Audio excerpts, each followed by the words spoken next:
কোরবানি দিতে হবে কাকে খুশি করার জন্য নাকি মানুষকে দেখানোর জন্য?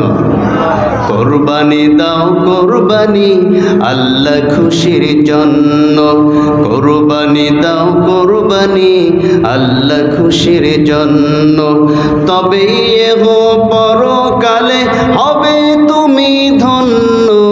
কোরবানি দাও কোরবানি আল্লাহ খুশির জন্য, কোরবানি দাও কোরবানি আল্লাহ খুশির জন্য।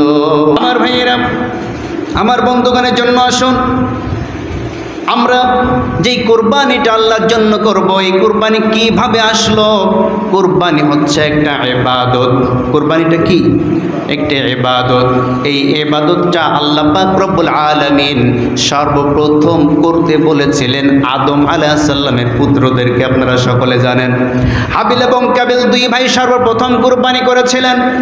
একজনের কোরবানি কবুল হয়েছিল, আরেকজনের কোরবানি কবুল হয় নাই। এরপর আল্লাহ পাক রব্বুল আলামিন তার সবচেয়ে কাছের, তার প্রিয় একজন নবী জনাবে ইব্রাহিম খলিলুল্লাহ, যাকে বলা হয় মুসলমানদের জাতির পিতা। আমাদের জাতির পিতাকে হযরত ইব্রাহিম খলিলুল্লাহ। খুব ভালো করে বুঝবেন, ইব্রাহিমের নাম ইব্রাহিম খলিলুল্লাহ কেন হলো, আর আমাদের নবীর নাম মুহাম্মদ রাসূলুল্লাহ তিনি হাবিবুল্লাহ কেন হলেন? খুব ভালো করে বুঝতে হবে। আমাদের নবীর উপাধি হচ্ছে আল্লাহর হাবিবুল্লাহ, ঠিক কিনা? আল্লাহর হাবিব, আর ইব্রাহিম হচ্ছেন আল্লাহর খলিল।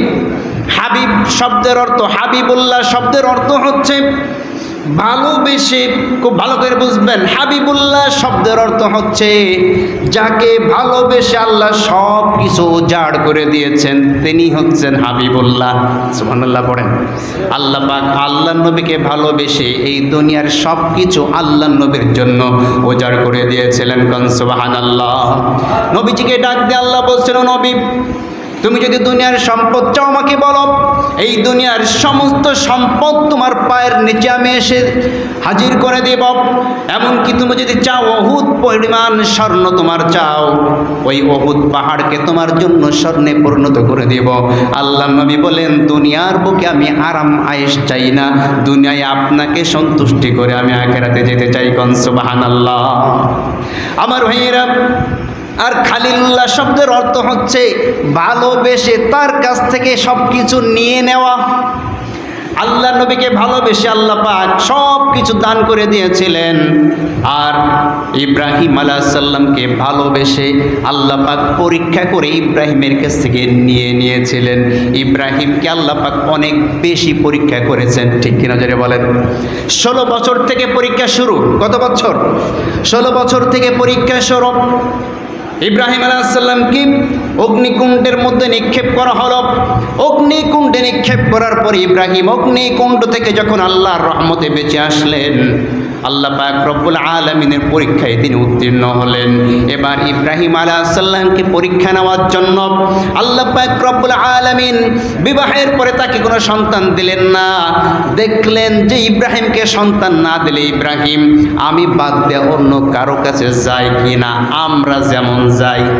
কথা বলছেন না কেন? বিবাহের পরে 2-5 বছর যদি সন্তান না হয়, বিভিন্ন পীরের দরবারে, ফকিরের কাছে তাবিজ, এরপরে কুফরি কালাম, কত কিছু করা শুরু করে দেয়। কিন্তু আল্লাহ বলেছেন তোমার যা কিছু দরকার, নবীরা যেমন আমি আল্লাহর কাছে চেয়েছে তোমরাও আমার কাছে চাও। ইব্রাহিম আলাইহিস সালামের বয়স যখন 86 বছর, কত বছর? 86 বছর। এই সময় ইব্রাহিম আলাইহিস সালাম আল্লাহ পাক রব্বুল আলামিনকে বললেন, রব্বি হাবলি মিনাস সালিহিন ফাবাশশারনাহু বিগুলামিন হালিম। জোরে বলুন আল্লাহু আকবার। আল্লাহ পাক রব্বুল আলামিনকে ডাক দিয়া হযরত ইব্রাহিম আলাইহিস সালাম বলছেন, রব্বি হাবলি মিনাস সালিহিন, হে আমার রব, আপনি আমাকে একটি নেককার পুত্র সন্তান দান করেন, একটি সলিহিন সন্তান দান করেন। আল্লাহর কাছে চেয়েছেন ইব্রাহিম। আল্লাহ বলছেন, ইব্রাহিম 86 বছর বয়সেও তুমি নিরাশ হও নাই, বৃদ্ধ বয়সে সন্তান চেয়েছো। ফাবাশশারনাহু, সুসংবাদ গ্রহণ করো, বিগুলামিন হালিম, আমি তোমাকে এমন একটি সন্তান দান করব যেই সন্তানটির বৈশিষ্ট্য হচ্ছে হালিম। বৈশিষ্ট্য কি? হালিম। হালিম শব্দের অর্থ হচ্ছে, এক নম্বর অর্থ হচ্ছে ধৈর্যশীল। হালিম শব্দের এক নম্বর অর্থ কি? ধৈর্যশীল। 2 নম্বর অর্থ হচ্ছে বিচক্ষণ। 3 নম্বর অর্থ হচ্ছে আনুগত্যশীল। ধৈর্যশীল, বিচক্ষণ, আনুগত্যশীল, 3টা বৈশিষ্ট্যপূর্ণ সন্তান আমি আল্লাহ তোমাকে দান করে দিলাম। এই সন্তানের সুসংবাদ তুমি গ্রহণ করো। ও আমার নবী ইব্রাহিম, তুমি বাড়ি চলে যাও, তুমি সন্তান পেয়ে যাবে। গণ সুবহানাল্লাহ। এই সন্তান যখন পৃথিবীর বুকে ভূমিষ্ঠ হল, আল্লাহ পাক তখন আবারও পরীক্ষা নিলেন ইব্রাহিমকে। পরীক্ষা নেওয়ার জন্য বললেন, ইব্রাহিম, তোমার যে সন্তান হয়েছে বিবি হাজরার ঘরে, ইসমাইল জন্মগ্রহণ করেছে, ভালো কথা। এই ছোট্ট শিশুকে তুমি আদর করতে পারবে না, সোহাগ করতে পারবে না। এই ছোট্ট শিশু সহ তার মাকে নির্বাসনে দিয়ে আসতে হবে মরুভূমির বুকে। আমার একটি ঘর আছে, ঘরের চিহ্ন আছে, এই চিহ্নের কাছে তুমি তাদেরকে রেখে আসবে। আমার ভাইয়েরা, বৃদ্ধ বয়সে সন্তান হলে তার প্রতি মায়া একটু বেশি থাকে, ঠিক কি না? যুবক বয়সে সন্তান হলে যত না বেশি মায়া থাকে, অনেক সাধনার পরে, অনেক কষ্টের পরে বৃদ্ধ বয়সে যদি কেউ বাবা হয়, ওই সন্তানের প্রতি কিন্তু বাবার একটু মায়া মহব্বত বেশি থাকে। আল্লাহ পাক এটাকে পরীক্ষা নিতে চাইলেন যে বৃদ্ধ বয়সে সন্তান পেয়ে আমি আল্লাহর মহব্বত ইব্রাহিমের মন থেকে কমে গেল কিনা। এই কারণে বলছেন, স্ত্রী এবং ওই শিশুকে নির্বাসনে দিয়ে আসো, মরুভূমির বুকে রেখে আসো। আল্লাহ পাক রব্বুল আলামিন কি ইব্রাহিম আলাইহিস সালাম বলছেন, ওয়াইজ ক্বালা ইব্রাহিম রাব্বি জাআল হাযাল বালাদা আমিনাও ওয়াজনুবনি ওয়া বানিয়া আন না'বুদাল আসনাম। জোরে বলুন আল্লাহু আকবার। ও আমার রব, আপনি যে স্থানে আমার সন্তানদেরকে রেখে আসতে বললেন, সেই স্থানে আমি আমার সন্তানদেরকে রেখে আসব। তবে হ্যাঁ, আপনার কাছে একটি আবেদন। শিশুকাল থেকে, ছোট্টবেলা থেকে যেই মূর্তির বিরুদ্ধে আমি সংগ্রাম করে এসেছি, জিহাদ করে এসেছি, আমার এই সন্তানরা যাতে এই মূর্তি পূজার দিকে ঝুঁকে না পড়ে। সুবহানাল্লাহ। দোয়া করলেন, বিবিকে সাথে নিয়ে, সন্তানকে সঙ্গে নিয়ে মরুভূমির বুকে অনেক দূরে ফাঁকা ময়দানে, বালুময় স্থানে, জায়গা জঙ্গল নাই, গাছ নাই, পালা নাই, পানি নাই, খাদ্য নাই, কিছু নাই, এমন একটি জীর্ণ শীর্ণ এলাকায় রেখে ইব্রাহিম আলাইহিস সালাম যখন চলে যাচ্ছেন, পেছন থেকে বিবি ডাক দিয়া বলে, স্বামী গো, এই মরুভূমির প্রান্তরে কোনো মানুষ নাই, কোনো পশু পাখিও নাই, গাছ গাছালিও নাই, পানিরও কোনো ব্যবস্থা নাই। আপনি কোন অপরাধে আমাদেরকে এখানে রেখে যাচ্ছেন? ওগো স্বামী আমার, আপনি একটুখানি বলুন কি অপরাধ করেছি। ইব্রাহিম কোনো কথা বলে না। পেছন থেকে বারবার স্ত্রী ডাকে। ইব্রাহিম স্ত্রীর দিকেও তাকায় না, সন্তানের দিকেও তাকায় না।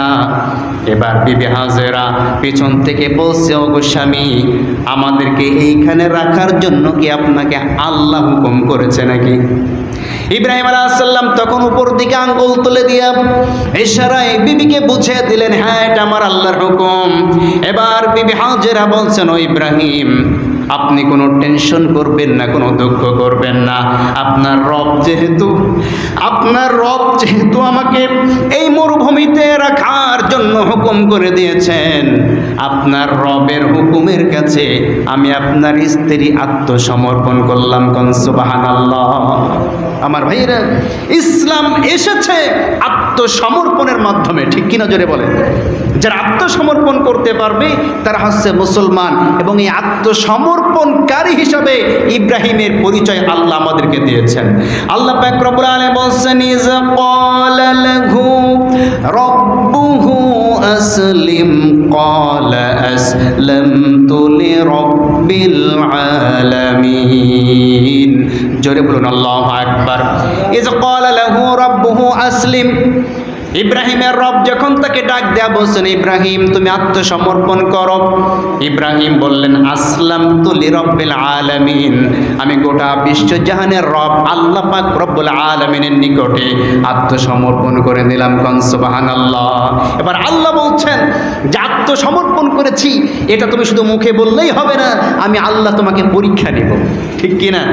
আল্লাহ পরীক্ষা নিয়েছেন কি আর নাই? পরীক্ষা নিয়েছেন। আল্লাহ বলছেন, ওয়া ইযিবতালা ইব্রাহিম রাব্বুহু বিকালিমাতিন ফাআতাম্মাহুন ক্বালা ইন্নী জাইলুকা লিন্নাসি ইমামা। জোরে বলুন আল্লাহু আকবার। ওয়া ইযিবতালা ইব্রাহিম রাব্বুহু বিকালিমাত, আমি হযরত ইব্রাহিম আলাইহিস সালামকে পরীক্ষার পরে পরীক্ষা নিয়েছি, বিভিন্নভাবে পরীক্ষা নিয়েছি। কখনো অগ্নিকুণ্ডের মধ্যে নিক্ষেপ করেছি, কখনো তার স্ত্রীদেরকে আমি বনবাসে দিয়েছি, কখনো তার সন্তানকে নিয়ে পরীক্ষা করেছি। ইব্রাহিম প্রত্যেকটা পরীক্ষায় উত্তীর্ণ হয়েছে।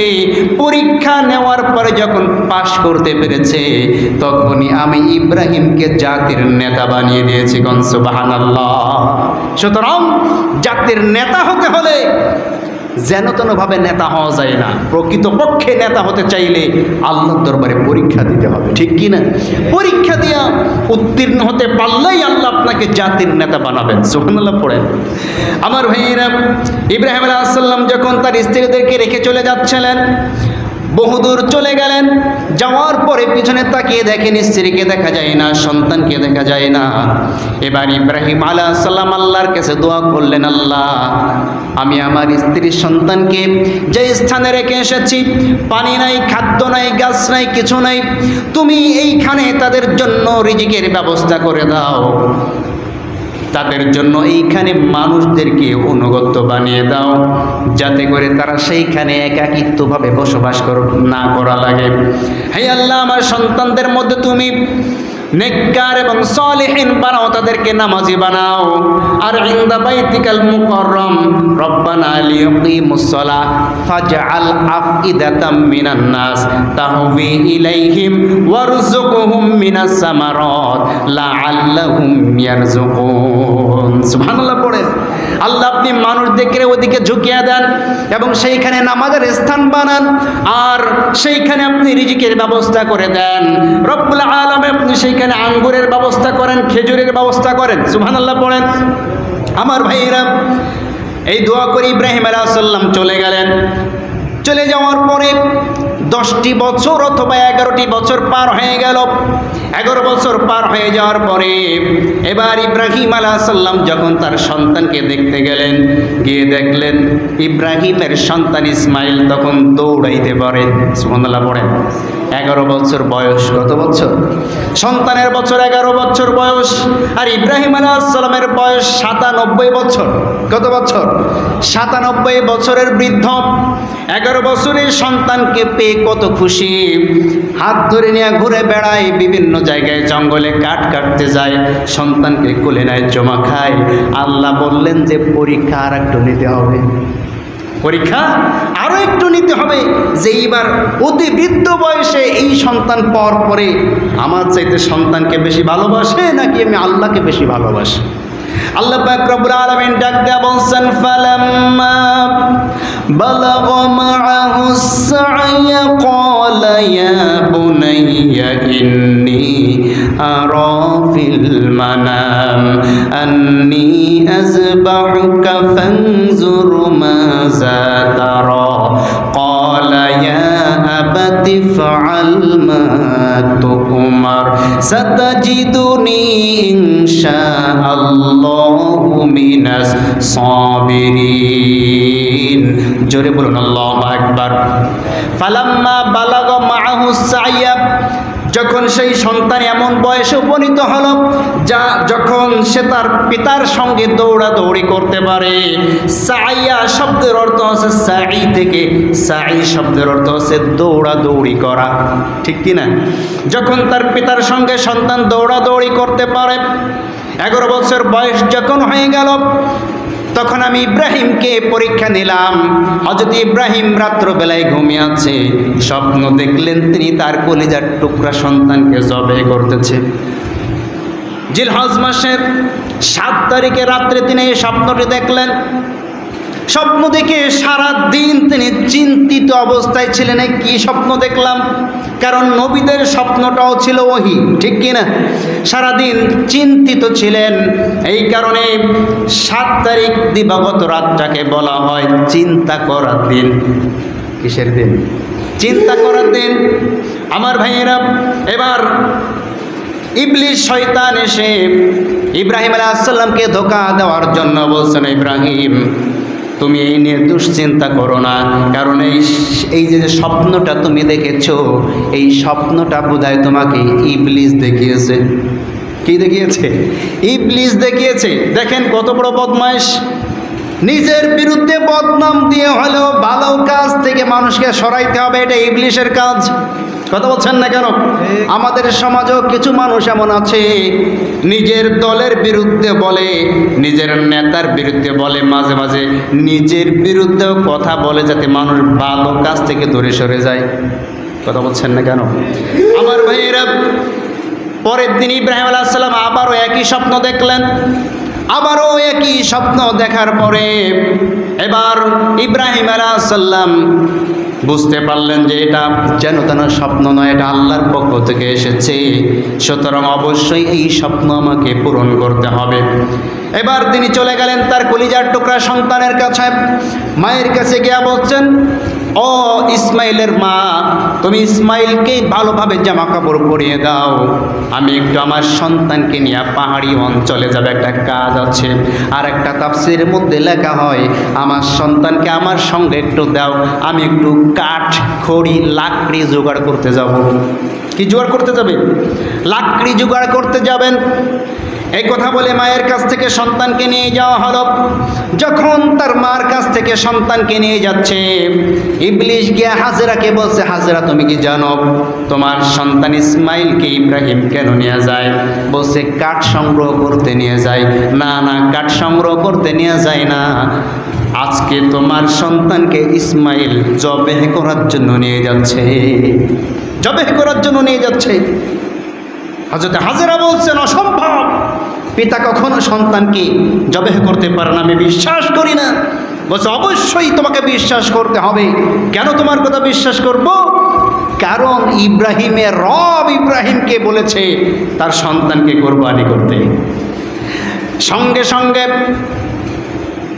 ইসমাইলের মা হাজেরা বললেন যে আমার রব যদি ইব্রাহিমকে অর্ডার করে সন্তানকে কোরবানি করার জন্য, তাহলে আমি আমার রবের হুকুমের কাছে মাথা নত করে দিলাম। সুবহানাল্লাহ। এই কথা শোনার সঙ্গে সঙ্গে ইবলিস পরাজিত হয়ে গেল। এবার চলে আসলো শিশু ইসমাইলের কাছে। ইসমাইলের কাছে এসে বলছে, ইসমাইল তুমি কি জানো তোমার পিতা তোমাকে কোথায় নিয়ে যেতে চায়?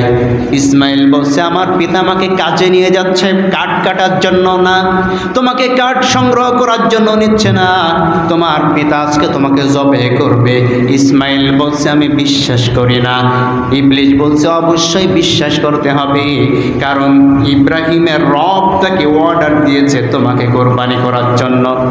সঙ্গে সঙ্গে শিশু ইসমাইল ইবলিসকে বলছে, শোন, যদি আমার রব আমার পিতাকে অর্ডার করে থাকে আমাকে কোরবানি করার জন্য, জবেহ করার জন্য, আমি তোকে বলে দিচ্ছি আমি আমার রবের কাছে আত্মসমর্পণ করে নিয়েছি। সুবহানাল্লাহ। রবের অর্ডার যদি হয় যে আমাকে কোরবানি করা, আমি আমার রবের অর্ডারের কাছে মাথাটা নত করে দিলাম। সুবহানাল্লাহ। আমার ভাইয়েরা, আমার বন্ধুগণ, এবার যখন ইসমাইলের কাছেও বাধা দিয়ে কোনো লাভ হলো না, শয়তান এবার সরাসরি গিয়া দাঁড়ালো ইব্রাহিমের সামনে। ইব্রাহিমের সামনে গিয়া যখন ইব্রাহিমকে বাধা দিতে গেল, আপনারা জানেন যারা হজ করতে যায় 3টা জায়গায় 7টা করে 21টা পাথর নিক্ষেপ করে, 7টি করে পাথর নিক্ষেপ করে 3টা জায়গায়। প্রত্যেকটা জায়গায় ইব্রাহিমের সামনে এসে ইবলিশ বাধা দিল। সময় সংক্ষেপের কারণে আমি সংক্ষিপ্ত আকারে বলছি। আমার ভাইয়ের ইব্রাহিম আলাইহিস সালাম ইবলিশকে সরানোর জন্য 7টি করে পাথর নিক্ষেপ করলো। পরপর 3বার যখন পাথর নিক্ষেপ করলো, ইবলিশ পরাস্ত হয়ে ওইখান থেকে পালিয়ে গেল। আমার ভাইয়েরা এবার ইব্রাহিম আলাইহিস সালাম তার কলিজার টুকরা সন্তানকে ডাক দেয়া বলছেন, সন্তান গো আমার, আমি একটু তোমার সাথে কথা বলতে চাই। আমার পিতা, আপনি আমাকে কি বলতে চান বলেন। এবার ইব্রাহিম আলাইহিস সালাম তার পিতাকে বলছেন যে আমি একটি স্বপ্ন দেখেছি। সুবহানাল্লাহ পড়েন, কি দেখেছি? আমি একটি স্বপ্ন দেখেছি। ইন্নী আরা ফিল মানামি আন্নী আযবাহুকা ফানজুর মাযা তারা। জোরে বলুন আল্লাহু আকবার। ইয়া বুনাইয়া, হে আমার কলিজার টুকরা সন্তান, দেখেন পিতা সন্তানের সাথে কেমন আচরণ করবে এবং সন্তান পিতার কথা কেমনে আনুগত্যশীলভাবে শুনবে, এর উচ্চমানের শিক্ষা যদি আমরা নিতে চাই তাহলে হযরত ইব্রাহিম আলাইহিস সালাম এবং ইসমাইলের কাছ থেকে নিতে হবে, ঠিক কি না? ইব্রাহিম আলাইহিস সালামকে এত জোরে ঠিক ঠিক বলার দরকার নাই, আস্তে, ঠিক আছে? আর ঠিক বলার দরকার নেই, ঠিকই চোটে আমরা ভয়তে দৌড় দেওয়ার অবস্থা।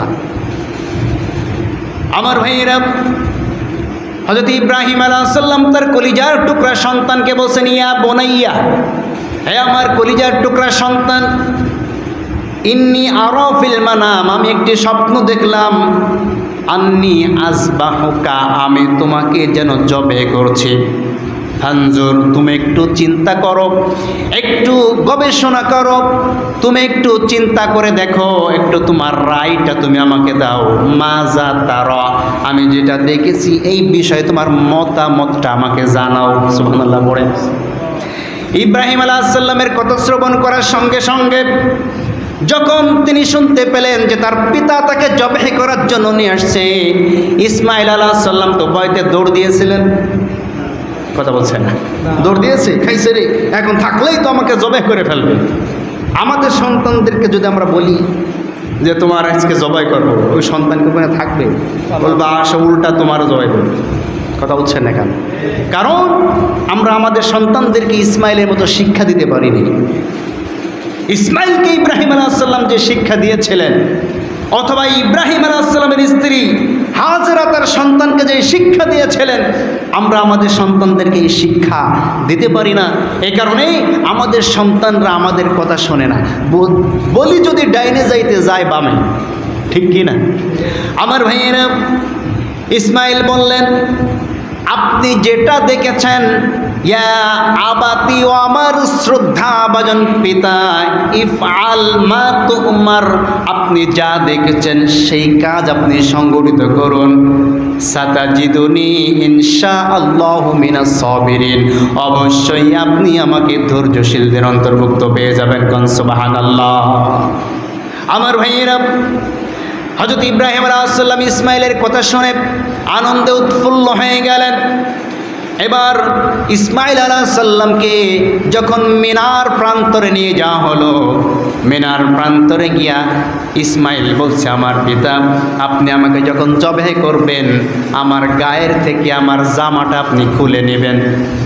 আমার জামাটা গা থেকে খুলে নেওয়ার পরে আপনি আমাকে যখন জবাহ করবেন, খুব শক্ত করে আমার হাত এবং পাও ভালো করে বেঁধে নেবেন, যাতে নড়াচড়া করতে গিয়ে আপনার গায়ে কোনো আঘাত না লাগে, পায়ের লাথি আপনার গায়ে না লাগে।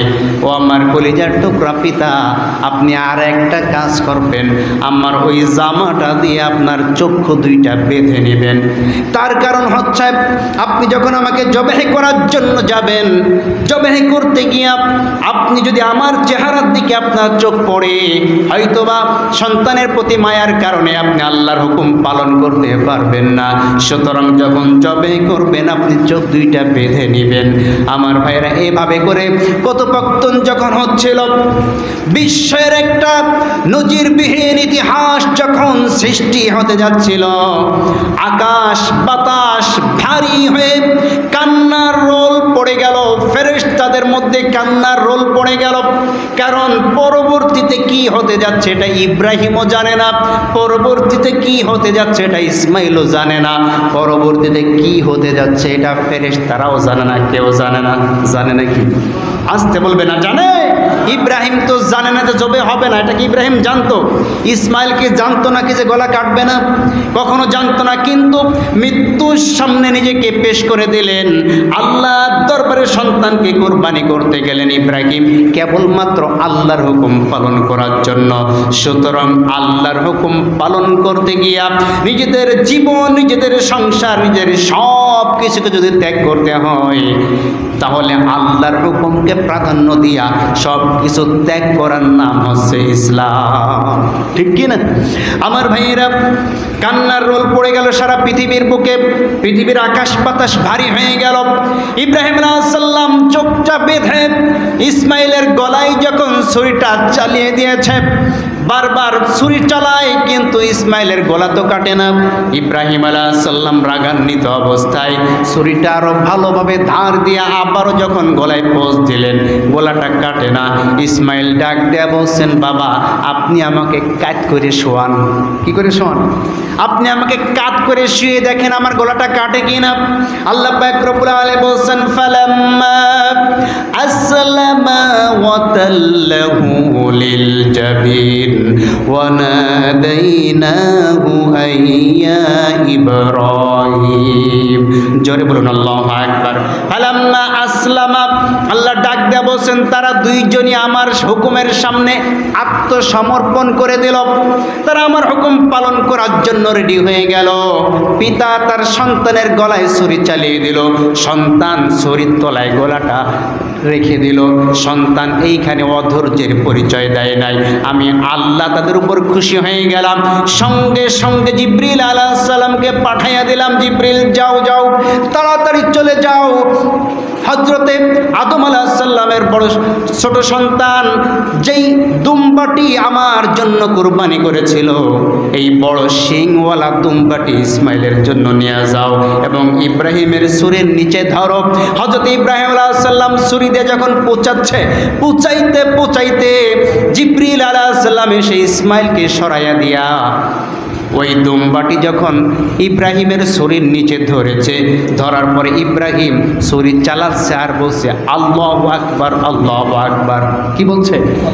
আল্লাহু আকবার, আল্লাহু আকবার। ছুরি চালাচ্ছে, যখন ওই দুম্বার গলাটি কেটে গেল, ইব্রাহিম মনে মনে চিন্তা করলো, আরে আমার সন্তানের গলাটা বোধহয় কেটে গেল। ইব্রাহিম আলাইহিস সালাম এই দুম্বার গলা কাটার পরে এবার পাশে দাঁড়িয়ে ইসমাইল আলাইহিস সালাম দাঁড়িয়ে দেখলো ইসমাইলের পরিবর্তে একটা দুম্বা কুরবানি হয়েছে। এটা দেখার সঙ্গে সঙ্গে ইসমাইল আলাইহিস সালাম পড়া শুরু করে দিলেন, লা ইলাহা ইল্লাল্লাহু আল্লাহু আকবার। সুবহানাল্লাহ পড়েন। ইসমাইল আলাইহিস সালাম আল্লাহর প্রশংসা করলেন, আল্লাহর বড়ত্ব প্রকাশ করলেন যে আল্লাহ ছাড়া কোনো ইলাহা নাই, যে আল্লাহ আমাকে মৃত্যুর হাত থেকে বাঁচিয়ে দিয়েছেন। এই জন্য তিনি বললেন লা ইলাহা ইল্লাল্লাহ, সেই আল্লাহ ছাড়া কোনো ইলাহা নাই যে আল্লাহ আমাকে মৃত্যু না দিয়ে আমার পরিবর্তে দুম্বাকে কুরবানি করেছেন। ইব্রাহিম আলাইহিস সালাম এই চোখের কাপড়টা সরাইয়া তিনি আর তাকাচ্ছেন না, যেই গলা কাটা সন্তানের মুখটা তিনি কেমনে দেখবেন, কিন্তু লা ইলাহা ইল্লাল্লাহ শব্দ তো তিনি শুনেছে, এই কারণে কৌতূহল বশত তিনি তাকায়া দেখে নিচেই তার সন্তান নয়, দুম্বা কুরবানি হয়েছে, সন্তান ইসমাইল পাশে দাঁড়ায় রয়েছে। সুবহানাল্লাহ। ইব্রাহিম আলাইহিস সালাম আল্লাহর প্রশংসা করে বললেন আল্লাহু আকবার ওয়ালিল্লাহিল হামদ। সুবহানাল্লাহ পড়েন। এই যে বাক্য, এই বাক্যগুলো আল্লাহ পাক রব্বুল আলামিন পছন্দ করার কারণে হজ করতে যারা যায় কুরবানির ঈদের সময় আমরা কিন্তু সকলেই এই দোয়াটা পড়ি, আল্লাহু আকবার আল্লাহু আকবার লা ইলাহা ইল্লাল্লাহু আল্লাহু আকবার আল্লাহু আকবার ওয়ালিল্লাহিল হামদ। পড়ি কি পড়ি না আমার ভাইয়েরা? এই যে দৃশ্য যখন শুরু হয়ে গেল, আল্লাহ পাক রব্বুল আলামিন ডাক দিচ্ছেন, ওয়ানাদাইনাহু আইয়া ইব্রাহিম قد صدقت الرؤيا إنا كذلك نجزي المحسنين। জোরে বলুন আল্লাহু আকবার। ওয়ানাদাইনাহু আইয়া ইব্রাহিম, আমি ইব্রাহিমকে ডাক দিয়ে বললাম, ও হে আমার খলিলুল্লাহ ইব্রাহিম, তুমি শোনো, কদ সাদ্দাকতার রুইয়া, তুমি তো তোমার স্বপ্ন পূরণ করেছো, কারণ তুমি তো স্বপ্ন দেখেছো তোমার সন্তানকে তুমি জবে করছো, কিন্তু জবে করার পরে গলা কেটে আলাদা হয়ে গিয়েছে, এইটা তো তুমি দেখো নাই। সুবহানাল্লাহ পড়েন। তুমি যেটা দেখেছো সেটা পূরণ হয়েছে। ইন্না কাযালিকা নাজজিল মুহসিনিন, অবশ্যই যারা নাকি একনিষ্ঠভাবে আমি আল্লাহর ইবাদত করে, যারা মুহসিন বান্দা, আমি তাদের জন্য এইভাবে পুরস্কার দান করি। সুবহানাল্লাহ। অফাদাইনাহু বিযিবহিন আযীম, এবং আমি তোমাকে একটা অনেক বড় কুরবানির একটা অনেক বড় হাদিয়া আমি তোমাকে দান করলাম। সুবহানাল্লাহ। এখানে জিবহিন আযীম দুইটা তাফসীর করা হয়েছে। একটা তাফসীর হচ্ছে যেই দুম্বাটি কোরবানি হয়েছিল সেই দুম্বাটি ছিল অনেক বড়, দুই শিংওয়ালা। সুবহানাল্লাহ পড়েন।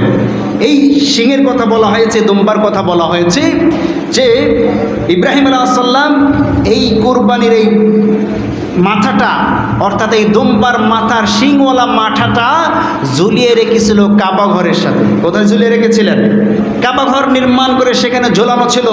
এমনকি হাজ্জাজ বিন ইউসুফের আগ পর্যন্ত সেই মাথাটি ঝোলানো ছিল। সুবহানাল্লাহ পড়েন। হাজ্জাজ বিন ইউসুফের সাথে এবং জুবায়ের রাদিয়াল্লাহু তাআলা আনহুর সাথে যখন যুদ্ধ শুরু হলো, ওই সময় এক যুদ্ধে কাবা ঘর পুড়ে গিয়েছিল। ওই সময় ওই মাথাও পুড়ে ছাই হয়ে গিয়েছে, এখন আর ওই মাথাটা দেখা যায় না। আমার ভাইরা, যে বিষয়ে আমরা আজকে আলোচনা করেছি তার মূল বক্তব্য, মূল থিওরি হচ্ছে ইব্রাহিম আলাইহিস সালামকে হুকুম করা হয়েছিল সন্তান কোরবানি দিতে। আসলে আমরা যে কোরবানিটা করি এটা নিছক একটা কোরবানি নয়, নিছক পশু জবাহ দেওয়া নয়, এটা হচ্ছে ইব্রাহিম আলাইহিস সালাম থেকে আমাদের এই শিক্ষা নেওয়া যে আল্লাহর হুকুমের কাছে আমাদের সকলকে অবশ্যই মাথা নত করতে হবে। ঠিক কি না? কুরবানি নিছক একটা ইবাদত নয়, কুরবানি হচ্ছে তাকওয়ার ভিত্তিতে। যার তাকওয়া যত বেশি তার কুরবানি তত বেশি কবুল হবে। ঠিক কিনা জোরে বলেন? কুরবানির রক্ত, কুরবানির গোশত, এগুলা কুরবানির পশুর চামড়া কোনো কিছু আল্লাহর কাছে যায়? লা ইয়ানালাল্লাহু লুহুমুহা ওয়ালা দিমাউহা ওয়ালাকিন ইয়ানালুহু তাকওয়া মিনহুম। রক্ত আসে না, গোশত আসে না, আসে কি? তাকওয়া। এজন্য আমরা যারা কুরবানি করব সামনে, আমরা যাতে আমাদের তাকওয়া অনুযায়ী ইব্রাহিম আলাইহিস সালামের মনের অবস্থা অনুযায়ী আমরা কুরবানি দিতে পারি, যে আমরা আল্লাহকে সন্তুষ্টি করার জন্যই কুরবানি দেব, আমরা মানুষকে দেখাবার জন্য কুরবানি করব না। কথা কি বুঝতে পেরেছেন? আর সন্তানদেরকে শিক্ষা দিব দ্বীনি শিক্ষা, যেই শিক্ষায় শিক্ষিত হলে সন্তান ইসমাইলের মতো অনুগত্যশীল হয়। কথা কি বুঝতে পেরেছেন আমার ভাইরা, আমার বন্ধুগণ? অনেক রাত হয়ে গিয়েছে, আমি যতটুকু আলোচনা করেছি সামনে আর বাড়তে চাচ্ছি না। যে শিক্ষাটুকু আমরা নিয়েছি, আমরা সকলেই তাকওয়া অর্জন করতে পারি এবং ইব্রাহিম আলাইহিস সালামের অনুসারী হয়ে আল্লাহর প্রত্যেকটা পরীক্ষায় আমরা উত্তীর্ণ হয়ে আল্লাহর প্রিয় বান্দা আমরা হতে পারি। আল্লাহ পাক রব্বুল আলামিন আমাদের সকলকে তৌফিক দান করুন। আমরা সকলে বলে আমিন। ওয়া আখিরু দাওয়ানা আনিল হামদুলিল্লাহি রাব্বিল আলামিন। সুবহানাল্লাহি ওয়া বিহামদিহি, সুবহানাকা আল্লাহুম্মা ওয়া বিহামদিকা, আশহাদু আল্লা ইলাহা ইল্লা আনতা, আস্তাগফিরুকা।